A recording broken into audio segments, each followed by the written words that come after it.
अस्सलाम वालेकुम वरहमतुल्लाहि वबरकातुह। हमने डायूरेटिक्स स्टार्ट की थी। पोटेशियम स्पेयरिंग डायूरेटिक्स के जो टू टाइप्स थे, एक थी एल्डोस्टेरोन एंटागोनिस्ट, ठीक है, वो हमने ऑलरेडी डिस्कस की थी।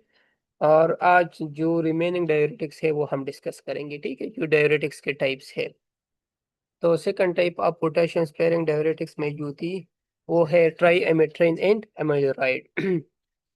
नाम वैसे नाम से जाहिर है कि इसमें क्या है कि जो सिक्रीशन ऑफ पोटेशियम है वो नहीं होती, एक्सक्रीशन ऑफ पोटेशियम नहीं होती, तो बॉडी में हाइपोकलीमिया वगैरह डेवलप नहीं होती इस मेडिसिन की वजह से, ठीक है।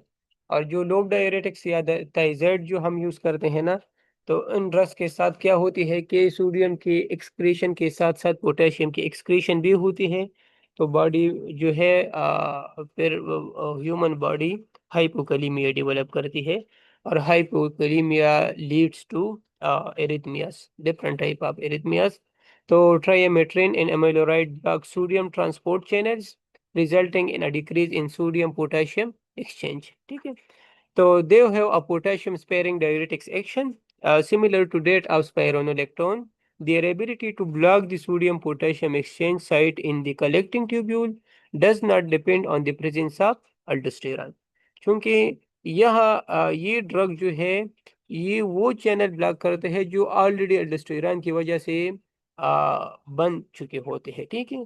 तो इसका जो है अल्डोस्टेरॉन के प्रेजेंस पर जो है एल्डोस्टेरॉन की प्रेजेंस जो है इस ड्रग को इफेक्ट नहीं करती, ठीक है। तो they have diuretic activity even in individual with Addison disease.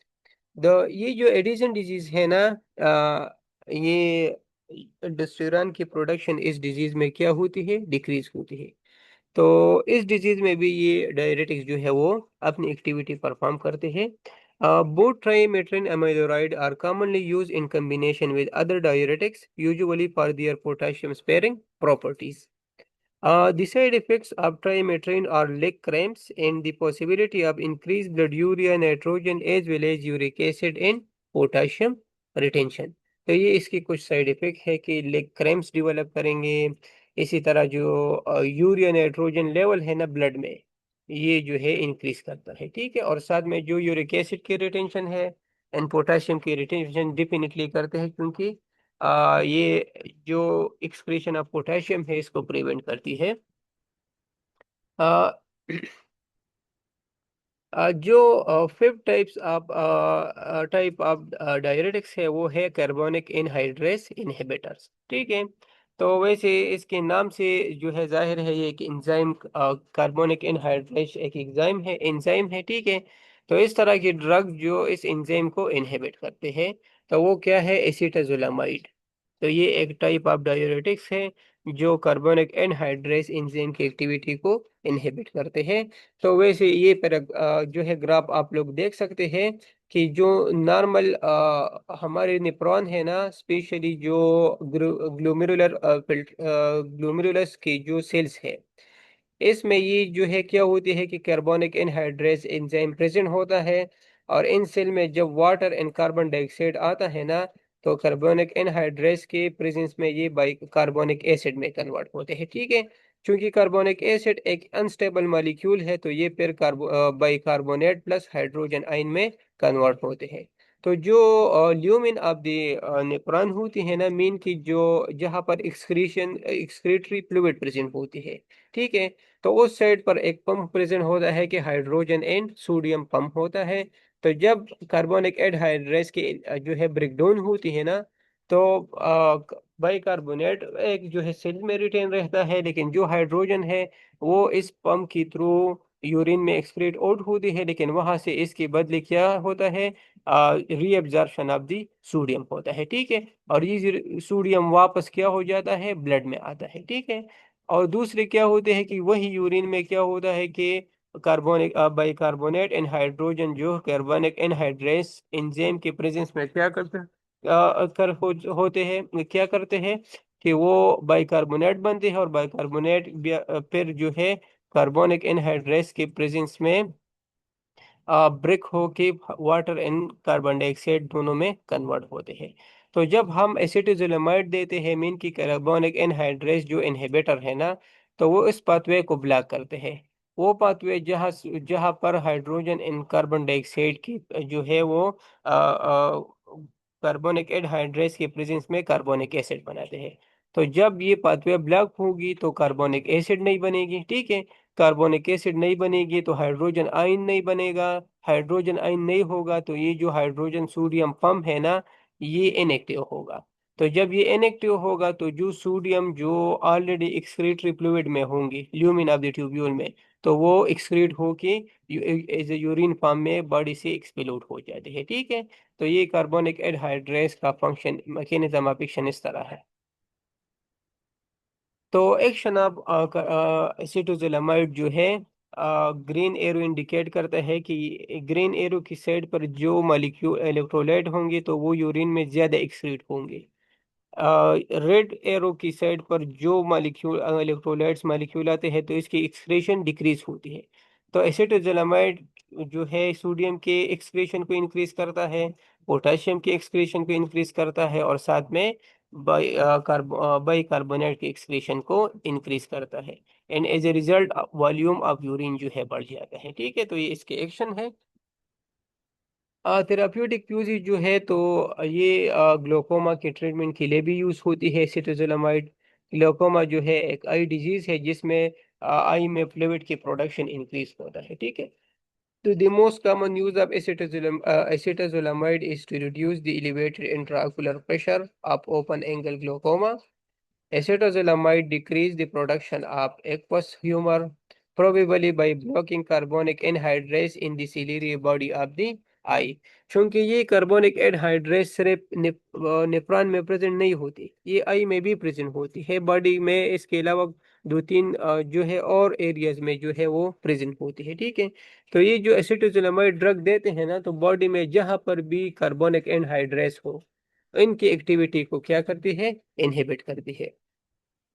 Adverse effect of acetazolamide या कार्बोनिक एनहाइड्रेस इनहिबिटर और मेटाबॉलिक एसिडोसिस। डेफिनेटली ये क्या करती है कि बाइकार्बोनेट को बॉडी से ज्यादा एक्सक्रीट करती है। तो जब बाइकार्बोनेट एक्सक्रीट होती है तो चूंकि बाइकार्बोनेट जो है अल्कलाइन इन नेचर है, तो जब alkaline in nature molecule body से जो है वो एक्सक्रीट आउट हो जाती है तो डेफिनेटली बॉडी जो है एसिडोसिस डेवलप करेगा। तो कार्बोनिक एसिटोजोलामाइड जो है ये मेटाबॉलिक एसिडोसिस डेवलप करते हैं। इसी तरह potassium depletion, renal stone formation, drowsiness में आकर, ठीक है। इसके अलावा the drug should be avoided in patients with hepatic cirrhosis because it could lead to a decrease excretion of ammonia. क्योंकि जब अमोनिया बॉडी में प्रेजेंट होगा ना तो ये क्या करते हैं, ये हेपेटिक सिरोसिस को डेवलप करते हैं। तो ये इसके कुछ एडवर्स इफेक्ट है। इसके अलावा जो six class of the diuretics है या सिक्स टाइप ऑफ डायूरेटिक है वो है अस्मोटिक डायूरेटिक्स, ठीक है। तो osmotic diuretics जो है a number of simple hydrophilic chemical substances that are filtered through the glomerulus such as mannitol and urea result in some degree of diuresis। चूंकि ये हाइड्रोफिलिक होते हैं, ये वापस जो है रीअब्जॉर्ब नहीं होती ना नेफ्रॉन से ब्लड में। तो इस वजह से ये हाइड्रोफिलिक केमिकल क्या करते हैं कि अपने साथ वाटर को भी जो है एक्सक्रीट आउट करते हैं, ठीक। So this is due to their ability to carry water with them into the tubular fluid. If the substance that is filtered subsequently undergoes little or no reabsorption, then the filtered substance will cause an increase in urinary output. Only a small amount of additional salt may also be excreted. Definitely, जब ये hydrophilic substance होना तो ये अपने साथ water excrete करेगा। Water में definitely कुछ ना कुछ जो है वो साल्ट साल्ट मीन के हाइड्रोजन पोटेशियम क्लोराइड वगैरह भी एक्सक्रीट आउट होते हैं। Because osmotic diuretics are used to effect increase water excretion rather than sodium excretion, they are not useful for treating condition in which sodium retention अगर या हाइपरनेट्रीमिया condition में ये हम use नहीं कर सकते, क्योंकि ये लेटल जो है सोडियम के एक्सक्रीशन को परफॉर्म जो है इंक्रीज करते हैं सोडियम के एक्सक्रीशन को। They are used to maintain urine flow following acute toxic ingestion of substances capable of producing acute renal failure. Osmotic diuretics are a mainstay of treatment for patients with increased intracranial pressure or acute renal failure due to shock, drug toxicity and trauma. तो इसकी जो है uses है। ज़्यादातर आप लोगों ने hospital में देखे होंगे कि जिन पेशेंट की इंट्राक्रेनियल प्रेशर रेस होना, तो इनको फिर हम मिनिटाल देते हैं। Adverse effects include extracellular water expansion and dehydration as well as hypo or hypernatremia. The expansion of extracellular water results because the presence of mannitol in the extracellular fluid extract water from the cells and cause hyponatremia until diuresis occurs. ठीक है। चूंकि hyponatraemia उस base पर जो है होती है कि सराउंडिंग, चूंकि ये मिनिटल ब्लड वेजल में होती है ना, तो ये ब्लड वेजल जहाँ जहाँ जाती है ना, और इसकी सराउंडिंग में जो सेल्स होती, चूंकि ये हाइड्रोफिलिक सब्सटेंस है, तो ये सराउंडिंग सेल्स से वाटर को एक्सट्रैक्ट करती है। तो जो सेल्स है वो श्रिंक हो जाती है और जो एक्स्ट्रासेल्युलर फ्लूइड है ना, वो बढ़ जाती है। तो इस वजह से उस कंडीशन में हाइपोनेट्रीमिया डेवलप होती है। Dehydration, on the other hand, can occur if water is not replaced adequately. क्योंकि ये जब ग्लोमेरुलस फिल्ट्रेट में जाती है ना, तो ये तो वापस रीअब्जॉर्ब नहीं होती, तो ये अपने साथ वाटर भी एक्सक्रीट कर जाती है। तो अगर एडिक्वेट रिप्लेसमेंट हम ना करें ना, तो फिर डिहाइड्रेशन डेवलप होगी। Because of their osmotic effect, these agents are used in patients with increased intracranial pressure. Thank you. ये थी जो है डायूरेटिक्स ड्रग्स। ठीक है। जो 6 क्लास थी ना, तो ये हमने जो है डिफरेंट लेक्चर्स में जो है वो कवर कर ली। ठीक है। इंशाल्लाह नेक्स्ट क्लास में फिर मिलेंगे।